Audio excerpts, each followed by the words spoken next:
Dire-diretso naman po tayo. Hey! Ayan. Ito na yung mga pagpagong. Bonsi Boy. Yung mga kasama ko.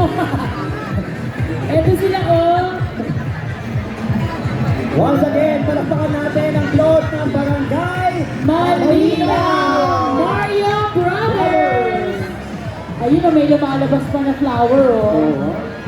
Nilalaro ko na parang sa ko. Alright, susunod na ang ating float mula naman sa Barangay Puti.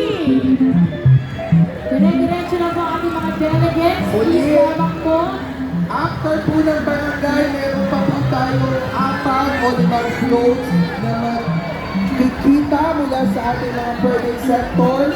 Kaya mga batang Pasigueño, huwag munang gagalaw sa inyong kinatatayuan. At syempre, live na live pa rin tayo sa Pasig City Public Information Office. At gamitin lang natin ang official hashtag Pastotita 2020. Ayan, sa ating mga security, ating pong pigilan yung mga naglalakad sa gitna. Opo. Pag-stay lang po natin sila sa gilid.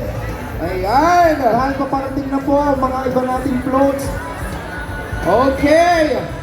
At habang hinihintay natin ang float ng Barangay Puting, Ang Barangay Rosario. ang Barangay Rosario at ang ating mga private sectors, muli lungsod ng Pasig, palakpakan natin ang ating mga city official sa pangunguna ni Mayor Vico Soto! At syempre, kasama rin natin si Vice Mayor Dodot Jaworski. At syempre, kasama rin natin si Congressman Roman Romulo. At syempre, kasama rin natin ang ating mga city councilor from District 1 and District 2. Ayan. Kaya po, Ayan. pakiusap lamang po sa mga naglalakad sa gitna. Sa Pakibilisan gitna po. lamang po. Salamat po. Namamas ko po. At dahil malayo-layo pa, hindi pa tayo tapos, Pasig. Dahil ilang float pa inaabangan natin. Ay dalawa pa tayo sa barangay at mga 4 to 5 para sa private Medyo sector. naipit lang talaga. Doon sa Pakiusap lamang po sa ating Kuya. mga audience. Ayan, Atras lamang po. Yung mga para Atras. nagde-date, ayan. Opo, baka Pakiusap pwede po. po pakibilisan lamang po. Please lang po.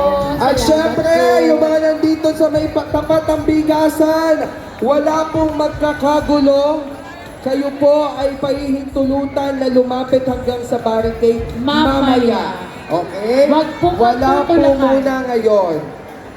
Huwag po Wag- tayo magtatakbuhan, lakad lang po. Okay Yes, po? okay? Siyempre, safety first. Iwasan po natin dahil may isa lang madapa, matatapakan. Yes, correct. Maawa naman tayo sa ating mga kapwa Pasigueño. Opo, yung mga nandito pa rin sa harap natin, atras po kayo kasi nakalagpas na po kayo sa ating center island.